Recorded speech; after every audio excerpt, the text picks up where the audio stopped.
This is the briefing for Thursday, February 12th.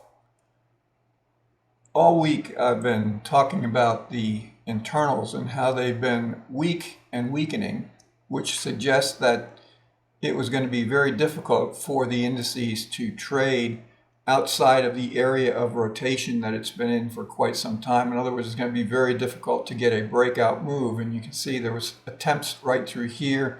And then most recently, over the last 4 trading days, you can see what's happened there as well. And we've always had a reversal coming into this upper key reference area.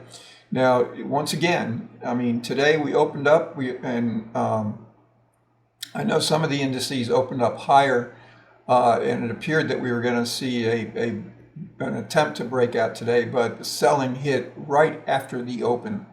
And you can see that we had this pretty good move. This is the spiders on a daily basis. Now you can see volume is beginning to increase on this move to the downside. 52-week highs minus 52-week lows declining. Red continues to decline. And most important of all, net volume is collapsing. So even though we're getting an increase in volume in the spiders, most of that volume is now becoming selling volume. So it's very, very important to keep that in mind, especially going forward in the coming days. Looking at the Qs, you can see Qs backed off from this upper key reference area at 637, and then of course came down. And over the last couple days, we've tested this 605 area and then broke through it, tested it yesterday, broke through it in today's trading. Now we're testing this 598 area.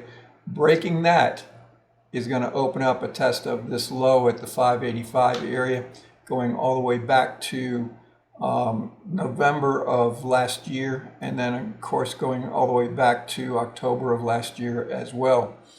You can see also in the Qs, volume is increasing, breadth is collapsing, and net volume is collapsing also. And I want to say one more thing about this. When you see a move, whether it be to the upside or to the downside, the internals, you want them to be building in the direction of the trend or the move that the market or the financial instrument is making. So in other words, you don't want to see volume coming in all at one time. You don't want to see breadth collapsing all at one time or net volume collapsing all at one time. You want to see it build on itself. And that's basically what's been happening here. You can see this move to the upside, and you can see what was happening was as price was moving higher, net breadth was falling off until we got to yesterday's trading where we got this almost reversal, and then of course today's trading where we did get the reversal. And you can see the same thing here, that even though this move was going higher, is pretty clear. I mean, the market was screaming from an internal perspective that this rally was a false rally, and that unless or until the internals changed, we were going to see some type of move back to the downside, which is certainly what has occurred. Same thing in the Russell, the IWM. You can see this reversal back off of the 270 area.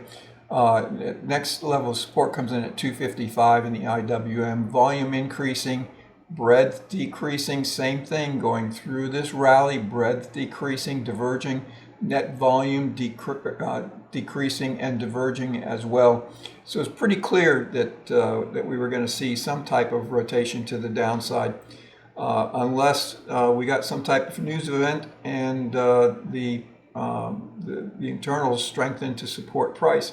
But right now, especially after today's trading, the internals are supporting a continuation of the move to the downside. Now, keep in mind that markets run and pause in all degrees of time, so it's not necessarily the fact that we're going to see a straight move to the downside. We could see some type of pause. In fact, as we look at what's happening with the overbought and oversold condition, you can see we're basically neutral in the NYSE, but we're extremely oversold in the NASDAQ.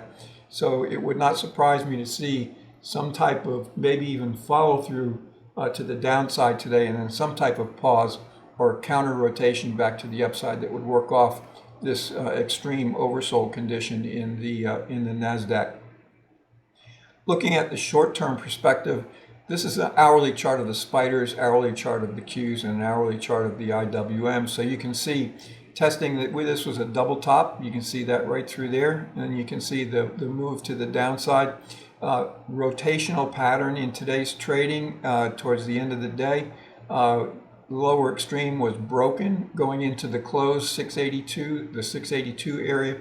Same thing with the Qs, the 601 half area, and about the 258 area in the IWM is still holding, although it was broken in both the Qs and in the spiders.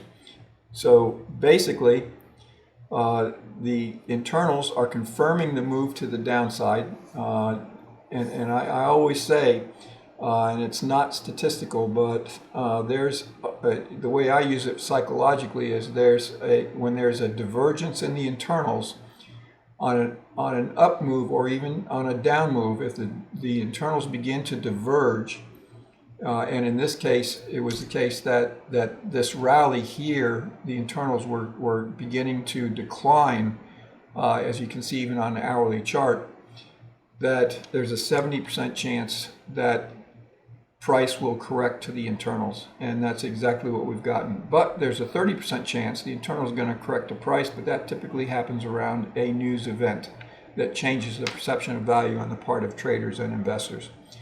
So for right now, it looks like we're completing a rotation through this range here. Let me get back to the daily chart. Through this range here. So support's going to come in anywhere from the 675 area down to about the 670 area, so about a 5-point range before we could see some type of greater degree time and price counter trend rotation, or even a rotation back through the range, depending on what the internals tell us going forward. Have a great night, and I'll pick this back up again tomorrow for subscribers.